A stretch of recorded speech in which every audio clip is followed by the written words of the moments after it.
Hello everyone, आप सभी लोगों का स्वागत है आज की इस वीडियो में। तो जैसा कि आप लोगों ने थंबनेल पे देखा होगा कि आज हम लोग इस वीडियो में बात करने जा रहे हैं कि एग्जाम में आए हुए एक सवाल को हम लोग किस तरीके से जल्द सोल्व कर सकते हैं। इस बात को जानने की समझने की कोशिश करेंगे। हमारे सामने एक क्वेश्चन है, आप लोग देख पाएंगे कि एक सी आपको बेसिस दे दिया गया है R2 का और आपको कह रहे हैं कि टी मेरे पास एक लीनियर ट्रांसफॉर्मेशन यहाँ पे दी हुई है जो x y को मैप कराती है x plus y x minus 2y पर। यहां तक की कहानी में हमें कोई दिक्कत होनी नहीं चाहिए। अब आपसे पूछा गया कि हमारे पास इनमें से ऑप्शन ए है, बी है, सी है, डी है, पूछ रहे हैं कौन सी मैट्रिक्स वो मैट्रिक्स बन रही होगी। सवाल बहुत बेसिक है ना। इस सवाल को करने के हम लोग बेसिकली तीन तरीके देखने वाले हैं। पहला मेथड हमारे पास एक ऐसा मेथड जो कि बेसिक अप्रोच है ना, बेसिक मेथड है। यानी कि आपने क्या किया, आप यहाँ पे देख पाएंगे कि आपने बेसिकली जो बेसिस के दो एलिमेंट हैं 1 2 एंड 2 1, टी ऑफ 1 2 निकाला, इमेज आपके पास आई 3 कोमा माइनस 3। अब आपको पता है कि बेसिस है मेरे पास 1 कोमा 2 2 कोमा 1 दोनों ही साइड मेरे पास। अब यहां पर ये alpha into 1 comma 2 plus beta into 2 comma 1 type में लिखा और अल्फा बीटा को सोल्व कर लिया। हमारी दो इक्वेशन बनी दो वेरिएबल में, उसे बेसिकली सिंप्लीफाई किया, आपके पास आंसर आ गया कि अल्फा माइनस 3 है, बीटा 3 है। यानी कि पहला कॉलम बनेगा मैट्रिक्स का। तो माइनस 3 3 किस अपने पास ऑप्शन में आता है, ऑप्शन ए में आता है, ऑप्शन सी में आता है, ऑप्शन बी एंड डी में अल्फा इक्वल टू 3 मेरे पास बनता है, जो कि बात गलत है। अल्फा मेरे पास माइनस 3 आता है, यानी कि हमने ऑप्शन बी एंड डी को यहां पर कट कर दिया। देन आगे बढ़े, हमें अभी बात करनी है कि ऑप्शन ए एंड सी में से कौन सा आंसर बनेगा। सेम कहानी, इमेज निकाली, टी ऑफ 2 1 मेरे पास आया 3 0, यहां से दो इक्वेशन दो वेरिएबल और अल्फा मेरे पास -1 आया, बीटा मेरे पास 2 आया और आप देख पा रहे हैं कि हमारे पास यहाँ पर ऑप्शन सी सही आंसर बन गया। यानी कि इस सवाल को हम लोग बेसिक तरीके से करें तो इस तरीके से हम लोग इसको लेकर जा सकते हैं। बट एग्जाम के दिन हमें वहां पर चीजों को सिर्फ सोल्व नहीं करके आना, हमें सिर्फ सही आंसर नहीं निकालना है, हमें सही आंसर कम से कम समय में भी निकालना है ताकि हमारे पास इस सवाल से जो बचा हुआ समय है हम लोग अपने दूसरे सवालों पर दे सकें।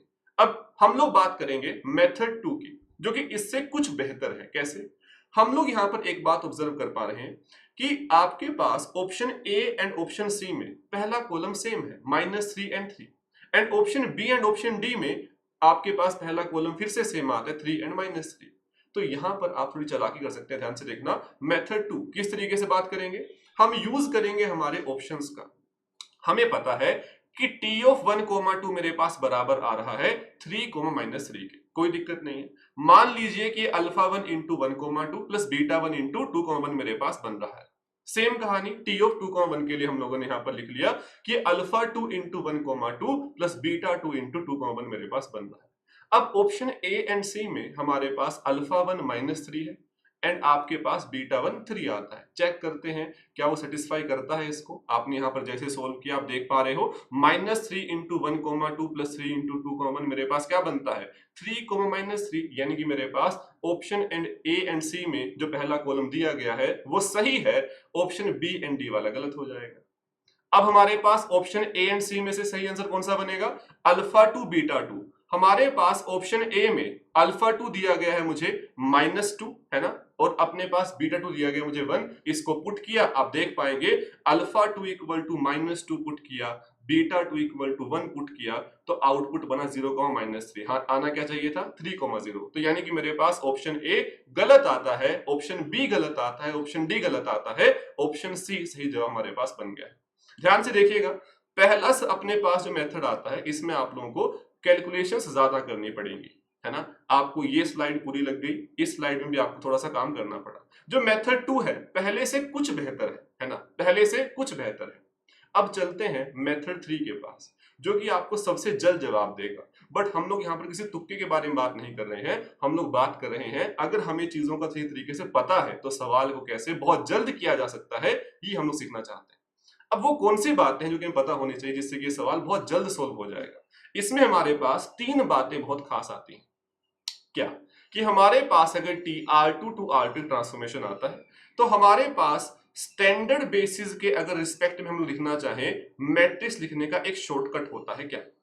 ये जो x प्लस वाई है इसे आप लिखिए 1 into x plus 1 into y, और जो आपके पास x माइनस 2y है आप इसे लिखें 1 into x plus -2 into Y.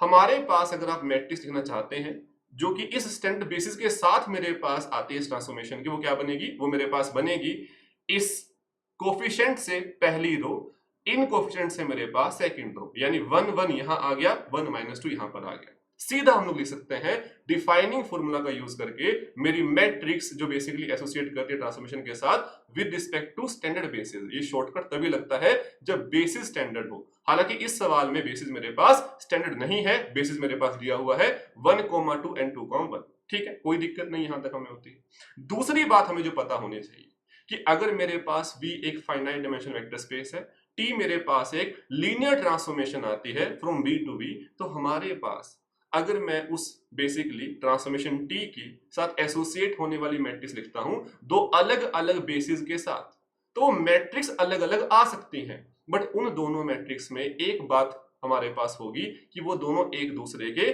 Similar आ रही होंगी।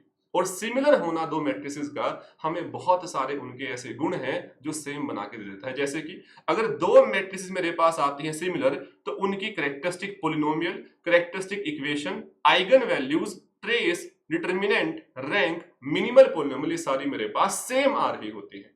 तो अब बस हमें अगर ये तीन बातें पता है तो शुरू करते हैं इस सवाल को। सबसे जल्द हमारे पास कैसे सोल्व करेंगे, सबसे आसानी से इसका आंसर कैसे निकालेंगे। सवाल देखा, सी बेसिस दिया हुआ है, टी मेरे पास एक फॉर्मूला डिफाइन किया गया है, आपसे पूछते हैं इनमें से कौन सी मैट्रिक्स मेरे पास टी के साथ एसोसिएट करेगी। मुझे पता है कि अगर मैं यहां पर बेसिकली जो मैट्रिक्स टी के साथ एसोसिएट करेगी with respect to standard basis से लिख लेता हूं, तो वो मैट्रिक्स मेरी टी ऑफ सी के सिमिलर आने वाली है। और इसे लिखने का शॉर्टकट हम लोग जानते ही हैं, सीधा पहली लाइन में मैट्रिक्स लिखी, मेरे पास x प्लस वाई से 1 1 आ गया और x माइनस 2 वाई से 1 माइनस 2 आ गया। ये मेरे पास सिमिलर आएगी टी ऑफ सी के, यानी टी ऑफ सी की और अपने पास मेरी मैट्रिक्स जो आती है एम ऑफ टी, इनका रैंक, इनकी कैरेक्टरिस्टिक पॉलिनोमियल, इनका डिटरमिनेंट मेरे पास, ये ट्रेस मेरे पास, ये सब बराबर आने वाले हैं। तो इसकी ट्रेस निकालो, क्या आई, -2 + 1 -1। ऑप्शन ए में ट्रेस क्या आती है, -3 + 1 -2, आंसर नहीं बनेगा। ऑप्शन बी में ट्रेस क्या आती है, 3 + 1 4, आंसर नहीं बनेगा। ऑप्शन डी में 3 + 2 5, आंसर नहीं बनेगा। एकमात्र ऑप्शन सी है जिसमें मेरे पास ट्रेस आती है -1। Option A B D cancel हो गए, जिस वजह से ऑप्शन सी मेरे पास सही जवाब यहाँ पर आता है। उम्मीद है सभी लोग देख पा रहे हैं कि अगर मुझे ये तीन बातें पता है तो इस सवाल का जवाब हम लोग अपने 1 मिनट के अंदर अंदर या 30 सेकंड के अंदर दे सकते हैं। बस हमें चीजों का सही तरीके से पता होना चाहिए। तो इस तरीके से एग्जाम में सवाल अगर आता है इस पर बेस, तो आप लोग बड़ी जल्दी इस तरह के सवालों कर पा रहे होंगे। सिर्फ यहाँ पर कहने का हमारा जो मेन मकसद है वो ये है कि एग्जाम में सवाल आसान भी पूछे जाते हैं। ये सवाल 2018 में पूछा गया सवाल है 3 नंबर का। बस हमें उनको ढूंढना होता है और उनको सही तरीके से सोल्व करना होता है। अब कोई चाहे इस सवाल पे मेथड 1 से जाएगा तो समय लगा सकता है बहुत ज्यादा, बीच में कैलकुलेशन आ जाएंगी, गलती भी हो सकती है, तो उस चक्कर में नहीं पड़ना है। सही चीजें सीखनी है, सही चीजें अप्लाई करनी है। ठीक है, उसके साथ साथ आप में से जो लोग इस समय वीडियो देख रहे हैं, तो आप लोगों के जूनियर्स के लिए, वो लोग जो दिसंबर 2024 का एग्जाम देना चाहते हैं, उनके लिए एक बहुत अच्छी चीज है कि एलीट बैच की शुरुआत होने जा रही है। एग्जाम जैसे कंप्लीट होगा आप लोगों का 28 जून से जो नया बैच है वो स्टार्ट होने जा रहा है। उसमें एनरोल करने के लिए आपके पास काफी अच्छा चांस है। इस समय जो आपकी फी है इस समय उसको काफी ज्यादा कम किया गया ताकि आप लोग इसमें बड़ी आसानी से एनरोल कर पा रहे हो। आप लोग देख पा रहे हैं कि इस समय जो लोग एनरोल करेंगे उनकी फी है 14,732 रुपीज। हालांकि जब आप नीचे दिए लिंक पे जाओगे तो वहां फीस आपको इससे ज्यादा नजर आ रही होगी, बट जैसे आप लोग वहां पर कोड यूज करेंगे रमन सदा कोड या फिर ANKITS, तो आपकी फीस वहां पर आपको नजर आनी शुरू हो जाएगी। इसमें आपके पास EMI के ऑप्शंस भी अवेलेबल हैं, उनके लिए आप लोग बड़ी आसानी से बातचीत कर सकते हैं। काउंसलर्स आपके लिए वहां पर अवेलेबल रहते हैं हमेशा। ठीक है, तो इसी के साथ आज की इस वीडियो को यहीं पे खत्म करते हैं। मुझे उम्मीद है यहाँ तक की बातें आप लोग क्लियर हो गई होंगी। इसके साथ साथ है ना, ये जो YouTube चैनल है इस पर तो लगातार ऐसी बातें आप लोगों के लिए आती ही रहेंगी, तो जिन लोगों ने अब तक सब्सक्राइब नहीं किया है कर लीजिएगा। आप लोगों के लिए भविष्य में मैथमेटिक्स से जुड़ी हुई बहुत सारी चीजें आप लोगों को यहाँ पर हेल्पफुल मिल रही होंगी। चलिए मिलते हैं नेक्स्ट सेशन में। Thank you so much.